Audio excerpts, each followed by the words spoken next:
Police યાદીમાં promotion મુદ્દે ગોપાલ ઇટાલિયાએ કર્યો મોટો ખુલાસો। ગઈકાલે અમદાવાદ પોલીસે એક લિસ્ટ જાહેર કર્યું હતું, ત્યારે આ મામલે ગોપાલ ઇટાલિયાએ ટ્વીટ કર્યું હતું અને ત્યારબાદ અમદાવાદ પોલીસની એક પ્રેસ નોટ સામે આવી હતી, જેને લઈને આમ આદમી પાર્ટીના નેતા ગોપાલ ઇટાલિયાએ મોટો ખુલાસો કર્યો હતો। ગઈકાલે સમગ્ર દિવસ સોશિયલ મીડિયાથી લઈ અને અનેક માધ્યમોની અંદર એવી રીતે આપણે જાણીએ છીએ કે મને ભાજપની સરકાર દ્વારા હેડ કોન્સ્ટેબલના પદ ઉપર પ્રમોશન આપવા માટેની કાર્યવાહી થઈ। મને આમ તો ખુશી થઈ કે સારું ભાઈ, હું જનતા માટે જે અવાજ ઉઠાવું છું એ બદલ મને જો આટલી મારી સારી કામગીરીની નોંધ લેવાય હોય તો સારી બાબત છે। પણ આ આખી ઘટના સોશિયલ મીડિયામાં ચાલી કે ગોપાલ ઇટાલિયાને હેડ કોન્સ્ટેબલનું પ્રમોશન મળ્યું છે, એના પછી અમદાવાદ શહેર પોલીસનો એક ખુલાસો આવ્યો, પ્રેસ નોટ। અમદાવાદ પોલીસમાં મારું ભણતર થયું છે, અમદાવાદ પોલીસના માધ્યમથી હું જીવનમાં આગળ આવ્યો છું, એટલે ગુજરાત પોલીસ પ્રત્યે અને અમદાવાદ પોલીસ પ્રત્યે મને અપાર પ્રેમ અને લાગણી છે। ગુજરાત પોલીસ મારો પરિવાર છે, અમદાવાદ પોલીસ મારું ઘર છે, ત્યાંથી હું ભણાયો છું, ત્યાંથી હું આગળ વધ્યો છું। મારા અનેક મિત્રો આજના તારીખમાં પણ કોન્સ્ટેબલ છે, પીએસઆઈ છે, પીઆઈ છે, એએસઆઈ છે, એમની સાથે પારિવારિક સંબંધ છે। આખા ગુજરાતમાં અનેક હજાર પોલીસવાળા મિત્રો લાગણીથી મારી હારે ડાયરેક્ટલી જોડાયેલા છે। ગઈકાલે જ્યારે આ હેડ કોન્સ્ટેબલના પ્રમોશનવાળા સમાચાર વાયરલ થયા તો કટાક્ષમાં ઘણા લોકોએ મને શુભેચ્છાઓ પાઠવી, અભિનંદન આપ્યા અને આગ્રહ કર્યો કે આવી જાઓ ભાઈ, હવે તમારી હારે મળીને આપણે નોકરી કરીશું એમ। જોકે એ શક્ય નથી, મેં એક મોટા લક્ષ્ય તરફ મારું જીવનનું યોગદાન આપવાનું નક્કી કર્યું છે। પરંતુ અમદાવાદ પોલીસની જે પ્રેસ નોટ આવી એ બાબતે આજે ખુલાસો કરવા માટે આપણે આ પ્રેસ કોન્ફરન્સમાં ઉપસ્થિત છીએ। હું ખૂબ જ સન્માન સાથે અને ખૂબ માન સાથે અમદાવાદ પોલીસની આ પ્રેસ નોટને ખંડન કરું છું। આ પ્રેસ નોટ તદ્દન પાયાવિહોણી છે। આની અંદર જે કંઈ માહિતી આપી છે એ ખોટી અને ભ્રામક માહિતી। એ વાત અલગ છે, મને ઘણા બધા પોલીસ અધિકારીઓએ ફોન કર્યા, મેસેજ કર્યા અથવા વાયા મારા સુધી વાત પહોંચાડાવી કે ગોપાલભાઈ તમારી વાત સાચી છે, 8 પાસ ગૃહમંત્રીના રાજમાં દરેક અધિકારી મનથી કંટાળેલા છે કે ગ્રેજ્યુએટ અધિકારીઓએ 8 પાસના અંડરમાં નોકરી કરવા। આવો બળાપો કાલે ઘણા લોકોએ મારા સમક્ષ વ્યક્ત કર્યો, નામ નહીં દેવાની શરૂ। અમદાવાદ પોલીસે જે પ્રેસ નોટ આપી છે એમાં એવું લખ્યું છે કે પોલીસ કોન્સ્ટેબલમાંથી હેડ કોન્સ્ટેબલની બઢતી આપી અને જગ્યાઓ ભરવા માટે પ્રવર્તતા યાદીના આધારે વિગત મંગાવેલ છે। એટલે પોલીસનું એવું કહેવું છે કે ભાઈ આ હેડ કોન્સ્ટેબલના પ્રમોશનનું લિસ્ટ નથી, પરંતુ પ્રવર્તતા યાદી એટલે કે સિનિયોરિટી લિસ્ટ છે। મારું એમ કહેવાનું છે કે હું પોલીસ ખાતામાં છેલ્લા 10 વર્ષથી છું જ નહીં, તો મારી વિગત શું કામ મંગાવો છો ભાઈ? જે છે એની મંગાવો ને। પ્રવર્તતા યાદી હોય તો પણ મારું નામ એમાં ન હોવું જોઈએ, પ્રમોશનનું લિસ્ટ હોય તો પણ મારું નામ એમાં, ટૂંકમાં મારું નામ હોવું જ ન જોઈએ પહેલા પ્રથમ। પરંતુ આગળ વાંચીએ પોલીસની પ્રેસ નોટ કે આ 887 કર્મચારી વિરુદ્ધમાં કોઈ ખાતાની તપાસ, ફોજદારી કે એસીબી ચાલુ છે કે કેમ એની માહિતી મંગાવેલ છે। હવે હું જ્યારે નોકરીમાં જ નથી તો મારા વિરુદ્ધ શું ખાતાની તપાસ હોય અને શું ફોજદારી, શું એસીબી? મારા વિરુદ્ધ 25 એફઆઈઆર છે, નો મંગાવવા માહિતી, એસીબી તો છે નહીં। તો આ એક ખોટી બાબત છે। હું હમણાં તમને એક બહુ અત્યંત ગંભીર કૌભાંડ તરફ ધ્યાન દઉં છું। હવે એમાં એવું કહે છે કે શ્રી ગોપાલ ઇટાલિયા સને 2012માં પોલીસ ખાતામાં હાજર થયેલ હોય તેથી તેમનું નામ યાદીમાં છે, પરંતુ તેમના નામની સામે કોઈ પોલીસ સ્ટેશન દર્શાવવામાં આવેલ નથી। એટલે મારું નામ લખ્યું છે ત્યાં સામે ખાનું ખાલી છે, એવો ખુલાસો કરે છે અમદાવાદ શહેર પોલીસ। મને જાણવા મળ્યું અમદાવાદ પોલીસ તરફથી કે એ આખા લિસ્ટમાં ખાલી ગોપાલ ઇટાલિયાના નામની સામે ખાનું ખાલી છે એવું નથી, અનેક નામની સામે ખાનું ખાલી છે। તો જેના નામની સામે ખાનું ખાલી છે એ ખાલી ખાનાનો અર્થ એવો થાય છે કે જે કોન્સ્ટેબલોએ સીસીસી નું સર્ટિફિકેટ જમા નથી કરાવ્યું એમના નામનું ખાનું ખાલી છે।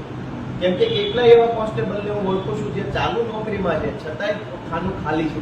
તો એ ખાના ખાલીનો અર્થ એ નથી કે હું 12માં હાજર થયો છું પરંતુ મને પ્રમોશન નથી આપવાનું એટલે મારું નામની સામે ખાના ખાલીનો અર્થ એ છે કે જે કોન્સ્ટેબલોએ સીસીસી નું સર્ટિફિકેટ જમા નથી કરાવ્યું એ કોન્સ્ટેબલોનું ખાનું ખાલી રાખે છે, જેથી કરીને એને બઢતી આપતા પહેલા સીસીસી જમા કરાવી દેવામાં આવે। ત્યાર પછી બહુ મહત્વની વાત છે, છેલ્લા ફકરામાં માનનીય પોલીસ અધિકારીશ્રીએ લખ્યું છે કે સ્પષ્ટ રીતે જણાવવાનું કે ગોપાલ ઇટાલિયાને હેડ કોન્સ્ટેબલ તરીકે બઢતી આપવામાં આવેલ નથી। સોશિયલ મીડિયામાં ચાલતા આ મેસેજ ખોટા અને તથ્ય વિહીન છે। આ ગોપાલ ઇટાલિયાએ પોસ્ટમાં જે પત્ર મૂકેલ છે તે વ્યવસ્થિત વાંચેલ નથી.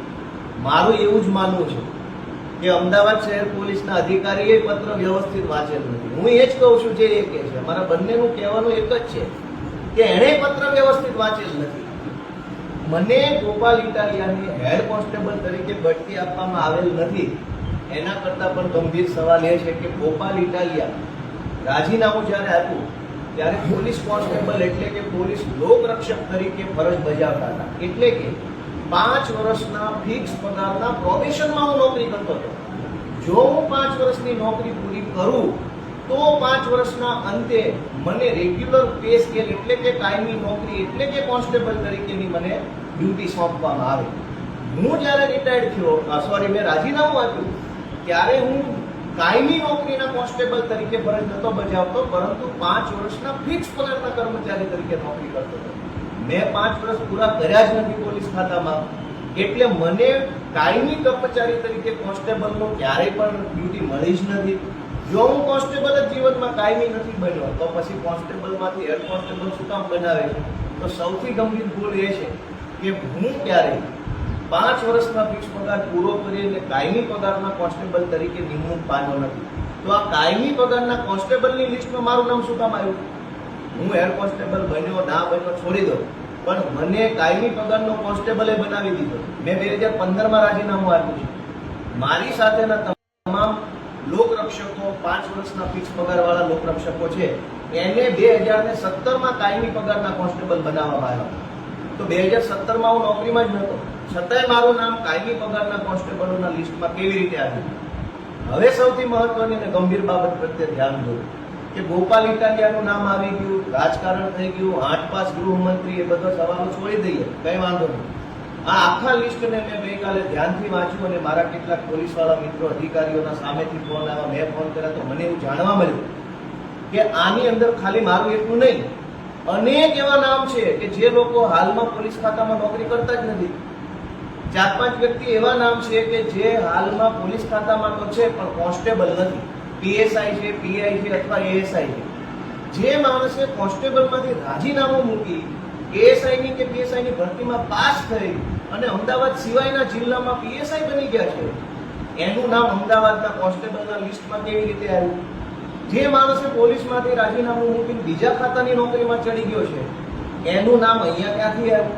તો આ આખી યાદીમાં ગોપાલ ઇટાલિયાનું એકલું નહીં, અનેક એવા વ્યક્તિઓના નામો છે કે જે નામ અહીંયા હોવા ન જોઈએ. તો આવી ગંભીર ભૂલ, આ ગંભીર પ્રકારની બેદરકારી થઈ છે, એને સહજ રીતે સ્વીકારી અને ભૂલ સુધારવાનો પ્રયત્ન કરવાના બદલે આ જે કંઈ પણ ઘટનાક્રમ બની રહ્યો છે એ ખરેખર ખૂબ જ ખોટો છે. જે કંઈ પણ યાદી, આ પ્રવર્તતા યાદી કયો કે પ્રમોશન લિસ્ટ કયો, એની અંદર અનેક એવા નામ છે જે નામ ત્યાં હોવા ન જોઈએ. હવે હજુ એક મહત્વનો પ્રશ્ન કે જો પોલીસે આપેલી પ્રેસ નોટ સાચી માની લઈએ કે 2012માં ગોપાલ ઇટાલિયા પોલીસ ખાતામાં જોડાયા માટે એમનું નામ આ લિસ્ટમાં છે, તો 2016માં હું મહેસૂલી ક્લાર્ક તરીકે જોડાયો હતો, તો શું હવે ક્લાર્કના પ્રમોશનની યાદીમાં મારું નામ રહેશે? શું હું નોકરી છોડી દીધા પછી દર 10 વર્ષે પ્રમોશનના લિસ્ટો બહાર પડશે, દર 10 વર્ષે મારું નામ લિસ્ટમાં રહેશે? તો આ એક ગંભીર પ્રકારની બેદરકારી છે કે હું નોકરી છોડી દીધાના 10મા વર્ષે પ્રમોશનની યાદીમાં મારું નામ છે, હું ફૂલ પગારનો કાયમી નોકરીનો કોન્સ્ટેબલ નહોતો બન્યો, ફિક્સ પગારનો કોન્સ્ટેબલ હતો, છતાંય મારું નામ ફૂલ પગારના કોન્સ્ટેબલમાં છે. જે લોકો હાલમાં પીએસઆઈ બની ગયા છે એના નામે કોન્સ્ટેબલ તરીકે ચાલુ છે, જે લોકો એએસઆઈ બની ગયા છે એના નામે કોન્સ્ટેબલ તરીકે ચાલુ છે. તો આ એટલી ગંભીર બેદરકારી હોવા છતાંય માનનીય નાયબ પોલીસ કમિશનર કંટ્રોલ રૂમ અમદાવાદે જે ખુલાસો આપ્યો છે, સ્વાભાવિક છે કે રાજકીય દબાણ કર્યો છે, કોઈ એને 8 પાસની ઓફિસમાંથી ફોન કર્યા હશે કે ખુલાસો કરી દો એટલે કર્યો હશે. પણ હું અમદાવાદ પોલીસનો આદર કરું છું, હું આભાર પણ માનું છું કે અમદાવાદ પોલીસે મારું ઘડતર કર્યું છે, પરંતુ આ જે બેદરકારી છે એ ખૂબ જ અયોગ્ય છે. આવી રીતે જો ખોટા નામો પોલીસના લિસ્ટમાં હશે તો ગોપાલ ઇટાલિયા તો જાણીતો ચહેરો છે એટલે ઠીક છે, કશો વાંધો નહીં આવે, પણ કોઈ રમેશ કે છગનનું મગનનું નામ આમાં આવી જાય પ્રમોશનમાં અને મળતા ભળતા નામ મારો છગન પોલીસ સ્ટેશને જઈને હાજર થઈ જાય કે લો સાહેબ હું આવી ગયો, મારું નામ લિસ્ટમાં, તો કેટલી મોટી બેદરકારી અને કાયદો વ્યવસ્થાની કેવી મોટી સમસ્યા ઊભી થાય. તો આ બાબત પ્રત્યે ગુજરાતની જનતાનું, ગુજરાતની સરકારનું, મારા સન્માનની પોલીસ વિભાગનું ધ્યાન દોરવા માગું છું કે આની અંદર કંઈક સુધારો થાય, ડિજિટાઇઝેશન થાય અને રેકર્ડને ટાઈમ ટુ ટાઈમ અપગ્રેડ કરવામાં આવે, ટાઈમ ટુ ટાઈમ એને આધુનિક રીતે સાચવવામાં આવે.